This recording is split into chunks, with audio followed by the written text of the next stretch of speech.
അഴിമതിയും കൃത്യലോകവും കണ്ടെത്തിയതിനെ തുടർന്ന് നെയ്യാറ്റിൻകര വിദ്യാഭ്യാസ ഓഫീസിലെ 13 ജീവനക്കാരെ കൂട്ടത്തോടെ സ്ഥലം മാറ്റി. പൊതുവിദ്യാഭ്യാസ ഡയറക്ടറേറ്റിലെ സംഘം നടത്തിയ മിന്നൽ പരിശോധനയുടെ അടിസ്ഥാനത്തിലാണ് അസാധാരണ നീക്കം. 9 ക്ലർക്കുമാരെയും 2 ഓഫീസ് അസിസ്റ്റന്റുമാരെയുമാണ് സ്ഥലം മാറ്റിയത്. പൊതുജനങ്ങളിൽ നിന്നും അധ്യാപകരിൽ നിന്നും നെയ്യാറ്റിൻകര വിദ്യാഭ്യാസ ഓഫീസിനെതിരെ വ്യാപകമായ പരാതികളാണ് ഉയർന്നത്. ഇതിന്റെ അടിസ്ഥാനത്തിൽ മാർച്ച് 5-ന് ജില്ലാ വിദ്യാഭ്യാസ ഓഫീസിൽ പൊതുവിദ്യാഭ്യാസ ഡയറക്ടറേറ്റിലെ സംഘം പരിശോധന നടത്തി. ഗുരുതര കൃത്യവിലോപവും ഉത്തരവാദിത്തരഹിത നടപടികളും കണ്ടെത്തിയിരുന്നു. അധ്യാപക നിയമനത്തിനുള്ള ഫയലുകൾ പിടിച്ചുവെക്കുക, കൈക്കൂലി, കൃത്യസമയത്ത് ഓഫീസിൽ ഹാജരാകാതിരിക്കുക തുടങ്ങിയവയാണ് പരിശോധനയിൽ കണ്ടെത്തിയത്.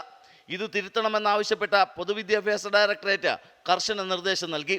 വീണ്ടും പരാതികൾ ഉയർന്നതിനെ തുടർന്ന് മെയ് 28-ന് മിന്നൽ പരിശോധന നടത്തി. ഇതിലെ മുൻ ക്രമക്കേടുകൾ ആവർത്തിക്കുന്നതായി കണ്ടെത്തി. തുടർന്നാണ് കൂട്ടസ്ഥലം മാറ്റം നടത്താൻ തീരുമാനിച്ചത്.